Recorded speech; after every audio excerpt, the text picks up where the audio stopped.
Alô, minha gente! Clotilde comenta no ar. Aqui, nervosa, estressada, enfrentando 200 mil dificuldades tecnológicas, porque aqui sou eu e a máquina, e eu não tenho muita habilidade com a questão das filmagens, mas você já sabe disso. Pois bem, mesmo assim, estou aqui feliz da vida, satisfeita com a montanha de coisas aqui para mostrar a vocês. Garanto que vocês vão amar. Mas antes, já sabem, né? O ritual da felicidade. Se inscreve no canal, clica na mãozinha para dizer que gostou, clica no sininho para dizer que quer ser avisado do próximo, comenta e vê o vídeo até o fim. Ficamos todos felizes com isso, não é mesmo? Então, uma vez feito e processado este ritual da felicidade, vamos ao que interessa. E começando pelo meu assunto que vai nortear, que eu vou dar um toquezinho durante todos esses episódios, até eu me cansar dele, porque aqui também as coisas não tem muito método, sabe? Você precisa se acostumar com isso. O meu assunto do etarismo, eu estou trazendo como exemplo o livro da professora Fran Windani, aliás, desculpe, Winandi. Acho que é assim que pronuncia, viu, professora? Se estiver errado, a senhora, se por acaso ver esse vídeo, me corrija. Pois bem, esse livro, ele é um livro muito legal, bom de ser lido por pessoas de qualquer instrução, não é preciso ter um doutorado nem ter um mestrado para ler isso aqui. Então, é um livro muito legal sobre etarismo e levanta algumas questões. E qual é a questão de hoje? Você já sabe quando as pessoas... Você diz assim, às vezes, rapaz, eu não me sinto com 50 anos de idade, ou com 30, ou com 40, ou com 70, sabe? Você não se sente, não se incorpora naquela idade cronológica que você realmente tem. Isso é uma coisa chamada idade subjetiva. É um conceito que está sendo bem discutido agora, porque é um conceito muito interessante no sentido que a idade subjetiva, ela se refere às experiências, como o nome está dizendo, subjetivas de cada um, e essas experiências têm a ver com o nosso contexto social, onde a gente vive, as experiências que a gente teve, como é que a nossa família, o nosso entorno social vê a questão do envelhecimento. Então, é preciso pensar nisso. E um recado eu gosto sempre de, quando falo nesse assunto, dizer a quem... Aí você diz assim, pô, eu tenho 30, eu espero que eu tenha seguidores ou pessoas que assistem esse vídeo que tenham menos de 40 anos, porque parece que a maior parte do meu público são pessoas já depois dos 40, não é? Então, eu espero que os mais jovens que estejam escutando este vídeo, que estejam vendo este vídeo, não tenho nada com isso não, esse negócio de pessoas, eu sou jovem, não sei o quê. Querido, olha ao seu redor, estão aí os velhos do futuro, você também, no futuro, será velho. Desejo que você envelheça de uma forma legal, de uma forma feliz, de uma forma saudável, mas eu tenho que desejar o seu envelhecimento, porque senão vou desejar o quê? A outra alternativa. Por pior que seja envelhecer, a outra alternativa sempre é pior. Pois então vamos pensar, olha ao seu redor, você tem 40 anos, mora com seus pais, ou convive com seus pais? Preste atenção a eles. Se eles têm agora 60, 60 e poucos, daqui a pouco eles vão ter 70 e poucos e 80 e poucos, não é? Aí eles vão mudando e a gente precisa estar por dentro das questões que interferem, que chegam até a pessoa dentro desse processo de envelhecimento após os 60 anos, que é diferente do processo de envelhecimento dos 40 aos 60, depois dos 60 é uma coisa, depois, e vou contar um segredo, depois dos 75, como é o meu caso, também é diferente.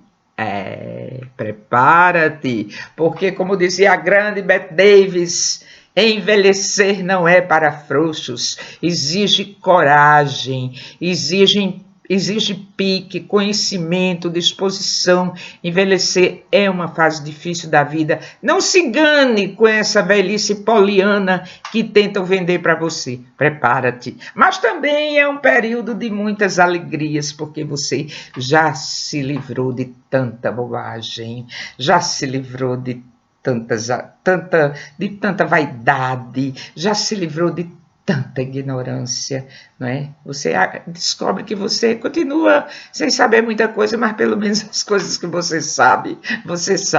Pois é.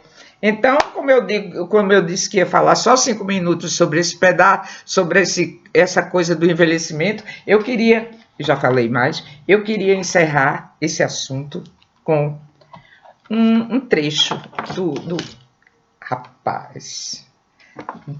Oscar Wilde. Eu tenho as obras completinhas dele aqui em papel bíblia, e a primeira delas, o retrato de Dorian Gray. Eu tenho uma cena de um banquete, de um almoço, uma solenidade, uma recepção, onde uma mulher bem velha, uma Meg Smith da vida, eu só me lembro dela na Condessa Viúva de Downton Abbey. Pois bem, aí ela pergunta assim, Sir Henry, eu queria que o senhor me ensinasse a rejuvenescer. Aquelas mulheres assim da sociedade, cheias de ideias, de querer conversar, ela já bem velha. Aí ele refletiu por um momento. Pode lembrar-se de algum grande erro cometido nos seus primeiros dias, duquesa? Perguntou, olhando-a por cima da mesa. Aí ela responde, temo lembrar-me de um grande número. E ele, pois cometa-os de novo, diz ele gravemente, para se voltar à mocidade, basta repetir as suas loucuras. Boa demais, né? Acho que hoje eu vou fazer uma, inspirado nisso daqui. Olha, esse livro está comigo há tanto tempo que eu encontrei dentro dele, olha isso, que coisa mais bonitinha, as balinhas de papel que eu ficava comendo os bombons e esticava bem direitinho o papel e botava o papel do bombom dentro do livro. Ainda hoje fui procurar esse trecho e encontrei este papelzinho lindo. Tchau, Oscar Wilde, obrigado por comparecer ao nosso encontro hoje. Muito bem, tchau. Dona Fran Winandi, por comparecer também. Aqui as anotações, para não esquecer de nada, que a gente aprende a lidar com a memória, né? No processo de envelhecimento, a memória se torna cada vez mais traiçoeira, mas aí a gente aprende a dar os dribles nela. E agora eu vou trazer para você a questão central de hoje, que deixei de me preocupar com o tempo que dura esse vídeo. Antes eu fazia uns vídeos bem redondinhos. Antes, na primeira fase, você pode ir no meu canal e procurar a playlist Clotilde Comenta 1, temporada 1, que tem mais de 60 vídeos sobre literatura que eu fiz entre os anos de 2017 e 2018. Aí o que acontece? Quando começaram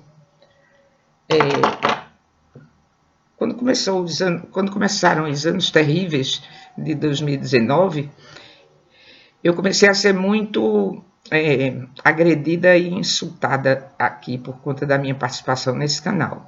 Porque tem gente que vive disso, né? Então o ódio, quanto menor um coração, mais ódio ele cabe.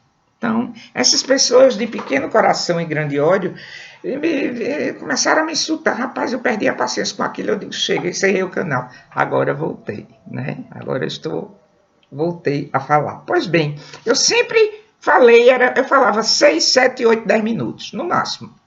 Você pode ir lá conferir. Mas agora parece que eu tenho mais assuntos. Já se vão 9 minutos e eu tenho o calendário, o cronômetrozinho aqui marcando, e eu não cheguei nem no assunto. Então, relaxei e agora eu vou falar o que me der vontade. E quando eu encerrar meu assunto, eu desligo o vídeo do jeito que eu faço toda vez. Esse vídeo também não tem edição. Eu me sento aqui, eu não sei editar vídeo, eu não sei abrir um programa de vídeo. Então eu entro aqui, ligo o play e vou-me embora e falo. E quando eu encerro o meu assunto, eu fecho o play e acabou-se e boto no ar. Então este é o formato técnico do Clotilde Comenta. Então desculpem aí qualquer coisa. Eu queria falar hoje sobre os clássicos, não é? Sobre esses livros que nos amedrontam, não é? É um clássico. Então hoje tem, de um lado, tem os clássicos que a gente não lê ou tem medo de ler porque a gente acha que não vai compreender. Eu conheço muita gente que diz: Clotilde, começou a leitura de clássicos. O que é que a gente deve fazer para ler um clássico? Rapaz, para ler qualquer livro, vocês chega, pega o livro, abre o livro e começa a ler o livro. Para mim, essa é a minha técnica. Entende? Se você gostar, se você se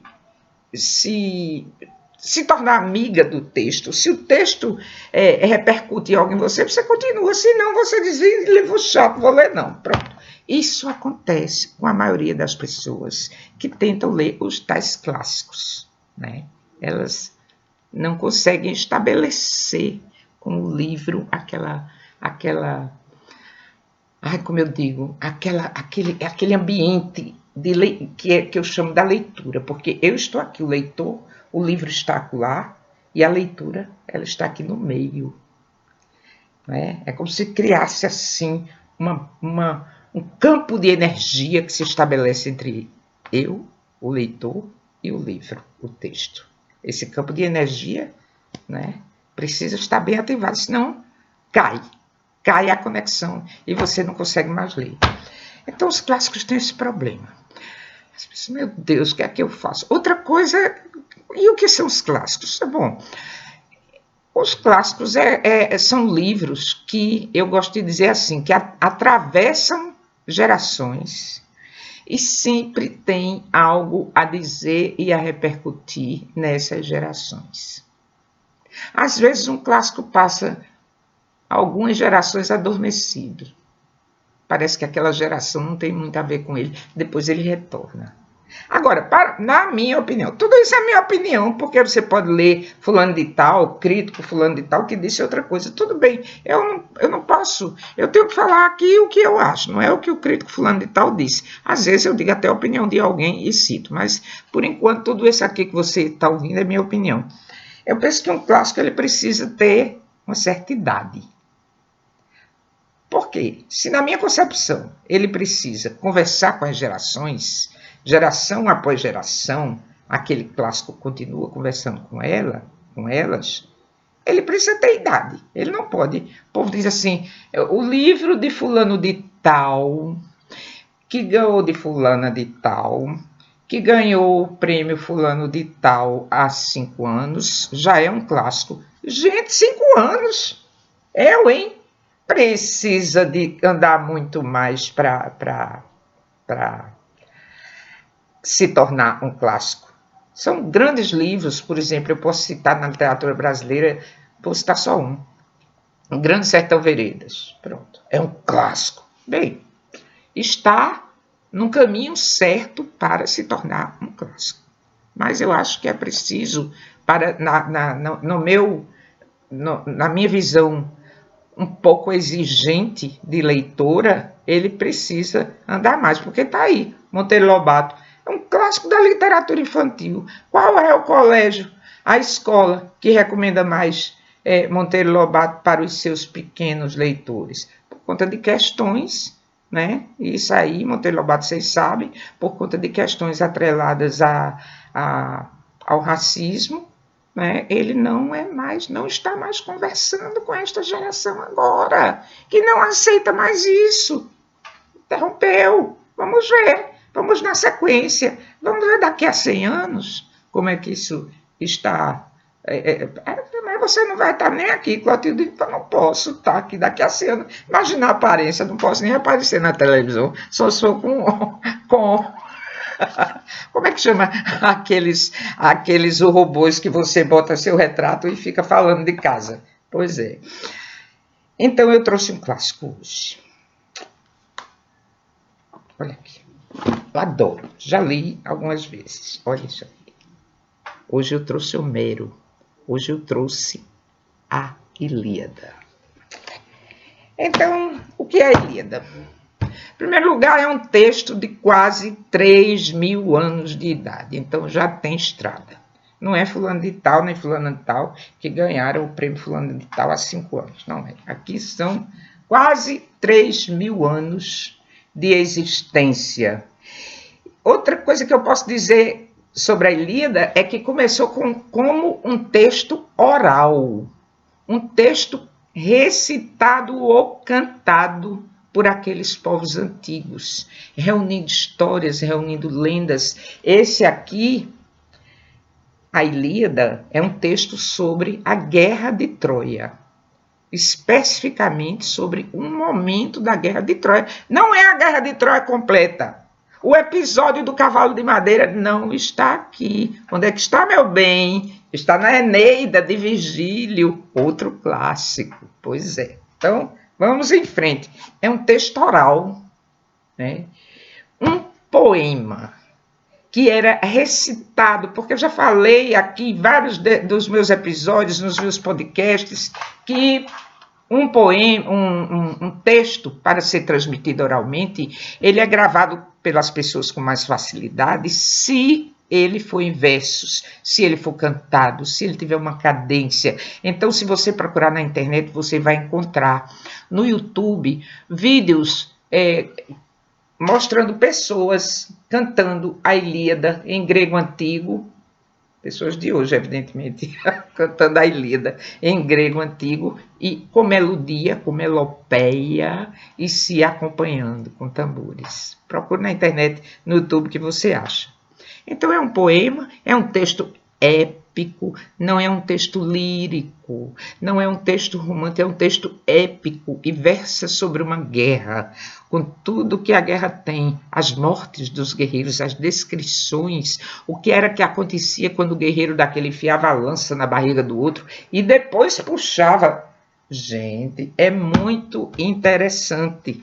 Então esse texto ele foi composto oralmente ao longo de vários períodos da história grega e, quando foi mais ou menos no século VI, ele foi consolidado em forma escrita e atribuído a um certo Homero, que pode ou não ter existido. Então, consideremos tudo que é a Ilíada, é tudo isso.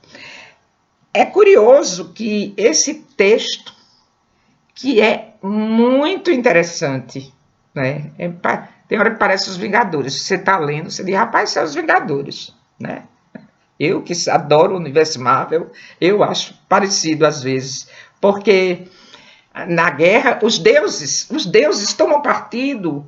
Uma parte dos deuses ficam do lado dos gregos, outra parte fica do lado dos troianos, e eles entram na batalha em forma de Deus, de guerreiro, em forma luminosa, e se interferem na guerra. Tiram o capacete de Patroclo, favorecendo que ele seja morto. Vem o outro Deus por trás, Apolo, e tira a couraça de Patroclo. Eu vou ler isso para vocês daqui um pedacinho. Agora, esse texto aterroriza os leitores. Você que está me ouvindo aí deve tentar, Maria, eu tentei ler, não entendi nada. Eu sou muito burro, eu não consigo compreender. Por quê? Porque o que rola no Brasil, pelo menos rolava com frequência e ainda rola muito, é uma tradução, a tradução de Odorico Mendes, feita no século XIX, 1874. Com aquelas palavras que eram usadas no século XIX e que eram consideradas palavras, digamos assim, elegantes para se tratar com um clássico. Então, Odorico Mendes, um poeta, um escritor maranhense, fez essa tradução. E se você clicar Ilíada em algum lugar aí do seu Google, vai aparecer coisas sobre a Ilíada, etc. E vai aparecer, não esta, que eu vou falar dela, a versão de Odorico Mendes. Minha gente, sinceramente, é incompreensível. Foi a que eu li. Eu li, eu digo, mas eu, como tinha um hábito de leitura mais, digamos assim, consolidado, e como o meu pai era dicionarista, ele sabia o significado de tudo que era de palavra, e a gente nunca, nem eu, nem meu irmão que foi criado junto comigo, mais ou menos na mesma idade, a gente nunca se aperreou com o significado de palavra. A gente ia lendo e entendendo, às vezes não entendia as palavras, mas entendia o sentido, né? E então eu fui construindo na minha cabeça esta leitura e hoje eu fico tão preocupada quando eu vejo as pessoas chegarem até mim com essas dificuldades.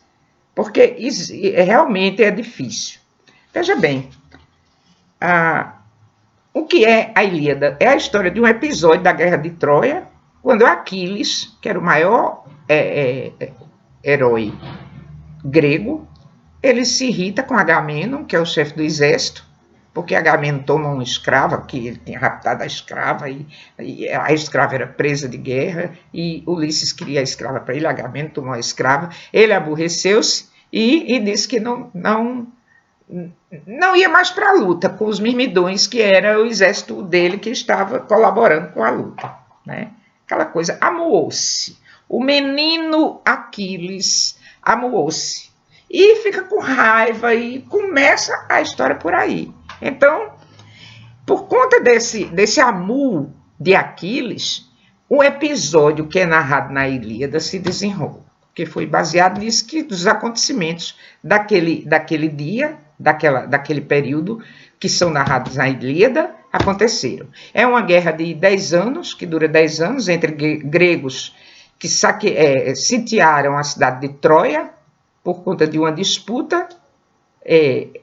Os troianos, o príncipe troiano Paris roubou Helena, mulher do grego Menelau, e que era considerada a mulher mais bela do mundo, e ele roubou Helena para Troia, e então os gregos foram em peso atacar Troia. Isso é o motivo alegado para a Guerra de Troia.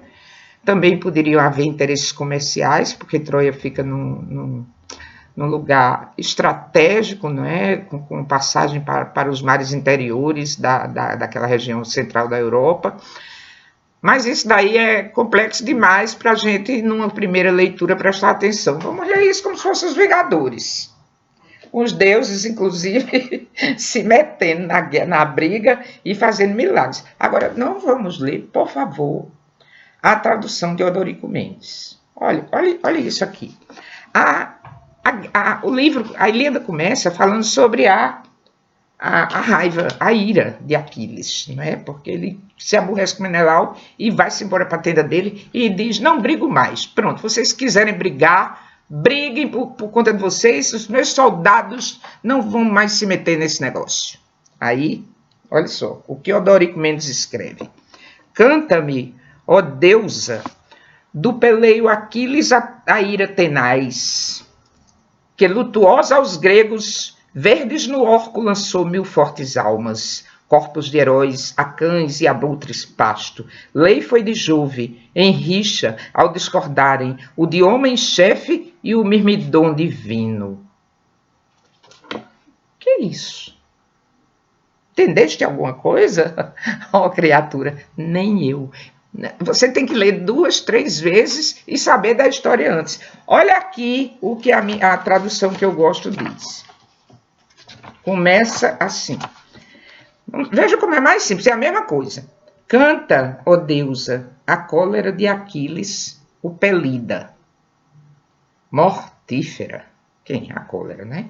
Mortífera, que tantas dores trouxe aos aqueus e tantas almas valentes de heróis lançou ao Hades, ficando seus corpos como presa para cães e aves. Desculpa. Eu vou começar esse negócio de novo. eu estou lendo mal. Canta, ó deusa, a cólera de Aquiles, o pelida, mortífera, que tantas dores trouxe aos aqueus, e tantas almas valentes de heróis lançou no Hades, ficando seus corpos como presa para cães e aves de rapina, enquanto se cumpria a vontade de Zeus. Desde o momento em que primeiro se desentenderam o Atrida, soberano dos homens, e o divino Aquiles. É mais simples, né? É mais simples dizer que Aquiles lançou almas valentes de heróis no Hades, que é o inferno, né, o mundo inferior, ficando seus corpos como presa para cães e aves de rapina, do que dizer a ira que lutuosa aos gregos, verdes no orco, lançou mil fortes almas, corpos de heróis, a cães e abutres pasto. As ordens inversas, que estavam na moda no século XIX, né? Colocar as coisas num lugar diferente da frase. Aqui, nesta magnífica tradução de Frederico Lourenço. Rapaz, tá aqui. Tradução de Frederico Lourenço, da Pinguim. Então, minha gente, esta tradução é muito genial, é muito linda, é muito interessante para você ler. E você faz assim, você não é obrigado a ler tudo, você começa a ler um pedaço, por ter uma relação... Olha, um dia eu falo um episódio todinho somente nessa coisa da leitura. As pessoas têm uma ideia que precisam... que pegam no livro, tem que ler todinho. Mas, ai, Clotilde, estou sofrendo aqui, não li nem 50 páginas, já estou sofrendo. Eu disse, está sofrendo por quê? Ah, porque eu comecei, né? Eu digo, sim, tem alguém com a arma apontada para a sua cabeça, mandando você continuar? Largue este livro, vai ler outro que lhe dê prazer. Leitura é principalmente prazer, a não ser que você esteja aí numa tese de doutorado com uma pilha de volumes para dar conta. Aí é outra história, né? Mas a leitura tem que ser uma coisa prazerosa, uma coisa agradável, uma coisa que te dê prazer. Então, eu gosto muito dessa tradução. Tem um ensaio que vem antes, explicando aspectos, isso aqui é importante. Uma tradução é tão boa quanto é boa quando ela vem cercada de estudos sobre ela. É um prefácio, é um estudo, é um pós-fácio, são as referências. Essa aqui tem um glossário, tem uma espécie de um vocabulário de quem é quem na fila do pão, sabe? Explicando aqui. Ares, quem é Ares na fila do pão? Esses. Quem é Ásio? Quem é Astyanax? Quem é esse? Quem é aquele? Explica quem é para você consultar, né? Então a tradução é boa, porque ela tem, quando ela é cercada por esses textos elucidativos, né? Então é importante, lembre-se deste nome, Odorico Mendes, meu querido, que você já é pó há muito tempo, mas que a sua energia ainda pairando por aí, me perdoe, a sua tradução foi muito boa, você foi um pioneiro, não tinha tradução para o português, você traduziu, mas foi no século XIX, querido, a gente está no XXI, aí é tão complicado de ler essa sua tradução que está sendo distribuída, é distribuída fartamente, por quê? Porque não se paga mais direito autoral dela, qualquer editora imprime e vende muito. A edição da Ilíada. Aí tem ali, bem baratinho, da editora Tarantaran. É baratinho. Por quê? Porque não tem mais direitos, né? A editora não paga ninguém para fazer aquilo. Entendeu? E jogada comercial também aí na história. Então eu vou ler, para encerrar isso aqui, 2 trechos. O primeiro deles é a toalete de Vênus, a toalete de Juno, aliás, de Hera, que era a esposa de... Meu Deus, cadê a toalete da criatura? Pronto. Como eu falei, os deuses vivem se metendo na luta dos mortais. E Hera precisava que Zeus adormecesse para que ela pudesse se meter na luta sem ele. Ele era o marido dela, né, o maior dos deuses. Então, ela precisava que ele adormecesse para que ela pudesse se meter na luta e fazer lá o que ela queria. Então ela faz o quê? Que toda mulher faz, se arruma toda, bota perfume, não sei o quê, e vai seduzi-lo para que ele adormeça. Então vou ler para vocês a toilette de Hera, canto 14, são 22 cantos aí lida. Canto 14, canto que é essas partes do poema. Canto 14, versos 166 a 186. Por que essa numeração? Porque você pode comparar com outras traduções, sabendo exatamente onde está, pode olhar o original grego, que também é numerado do mesmo jeito. Isso foi os estudiosos que inventaram depois, não foi lá na Grécia que inventaram essa numeração.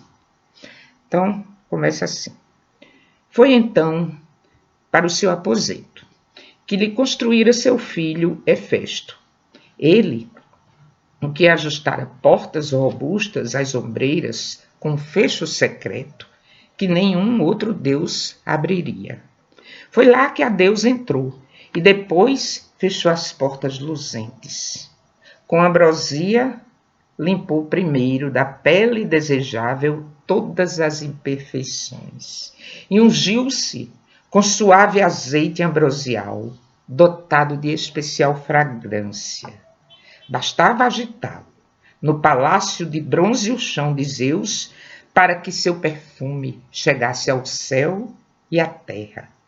Foi com isso que limpou o belo corpo, penteou o cabelo e com as mãos entreteceu tranças brilhantes, belas e ambrosiais, que caíam da sua cabeça imortal.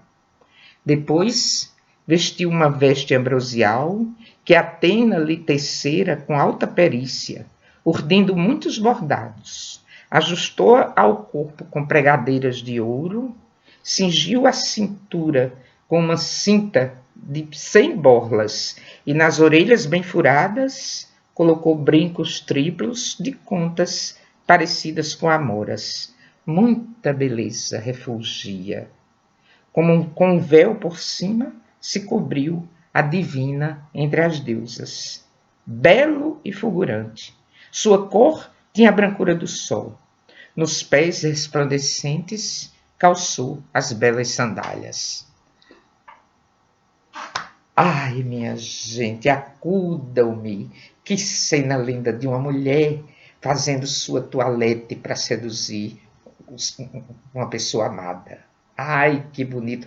Primeiro ela faz a limpeza, olha. Limpou primeiro da pele indesejável, retirou a maquiagem antiga, depois ungiu-se, botou base, botou hidratante, trançou os cabelos, botou brinco, as vestes perfumadas, o perfume, quando bastava ela agitar o frasco com perfume, todo o palácio sentiu o cheiro. Gente, qual é o problema com um texto desse? Alguém me ajude, pelo amor de Deus. Não é tão bonito? Você diz, Clotilde, é porque é você lendo, a gente entende. Entende porque estou lendo alto, em voz alta. Poesia é uma obra composta para ser lida em voz alta. Ela precisa da voz se estendendo no espaço para poder funcionar. Poesia, leia em voz alta. Essa é a receita. Mas eu tenho vergonha. Tem vergonha de quê? De ler alto dentro de sua própria casa? Ei, precisa rever aí suas relações familiares, que vão pensar que você é doida só porque você está lendo poesia em voz alta. Agora eu vou ler uma cena de guerra, porque isso é um livro sobre a guerra, né? Apesar de ter vários momentos assim como esse. O que é que eu vou ler? A morte de Patroclo. Para quem não sabe, Patroclo era o companheiro de Aquiles. Aí o povo dizia, namorado, não sei o quê. Bem, naquela época, na época heróica, era hábito entre os heróis lutarem em dupla. Considere que é muito mais fácil você encostar suas costas nas costas de outra pessoa e ficar lutando aqui e o outro lutando para lá, não é? Já viram isso nos filmes? Pois é, então cada guerreiro ele tinha sua dupla, não é? Para lutar. E a dupla de Aquiles era Patroclo. Eles dividiam a mesma tenda, eles dividiam as presas de guerra, eles dividiam as mulheres quando capturavam e etc. E ninguém via aquilo dizer, Ave Maria, Clotilde, que horror! Mulheres capturadas, pessoas mortas, não sei o quê. Gente, a gente está lendo um texto de 3.000, de pelo menos 3.000 anos que essas histórias rolam. Olhar para esse tipo de texto, de produção poética, ou ficcional, ou escrita, de séculos ou anos atrás, com os olhos de hoje, não deixa de ser um vício chamado anacronismo, que é muito evitado quando a gente estuda história. Né? Você não pode julgar os tempos passados pela moral de hoje. Então, eu já conheci uma pessoa que disse assim, eu fui ler esse livro, fiquei horrorizada, só tem estupro e assassinato. Gente, você olhar para uma obra monumental como a Ilíada, composta com tal beleza, como linda agora, e dizer que só tem estupro e assassinato, vamos rever o que é que está passando dentro de sua cabeça. Muito bem. Então, o que acontece? Quando Aquiles se aborreceu e disse que não ia mais lutar, não vamos mais lutar não, vamos embora para casa. Pegou a bola debaixo do braço, sabe? Aquele garotinho que é o dono da bola e vai e leva a bola e acaba o jogo dos outros. Aí, Patroclo não gostou do comportamento dele, disse, mas não faça isso não, os gregos precisam de nós, e ficou aquela... Quando foi um dia, numa dessas discussões, Patroclo vestiu a armadura de Aquiles e foi para a luta, para assustar os inimigos, porque olhava de longe, via a armadura e pensava que era Aquiles. Então todo mundo sabe que Patroclo morreu, não é spoiler nenhum. Aliás, todos eles morreram, né? A essa altura do campeonato, no século XXI, 2023, né? Mas bem, aí eu vou ler do verso 784, é o canto 16, eu vou ler do verso 784 até mais ou menos o 855, mas não vou ler todos, vou pular uns pedaços para não ficar muito longa a leitura. Golinho d'água.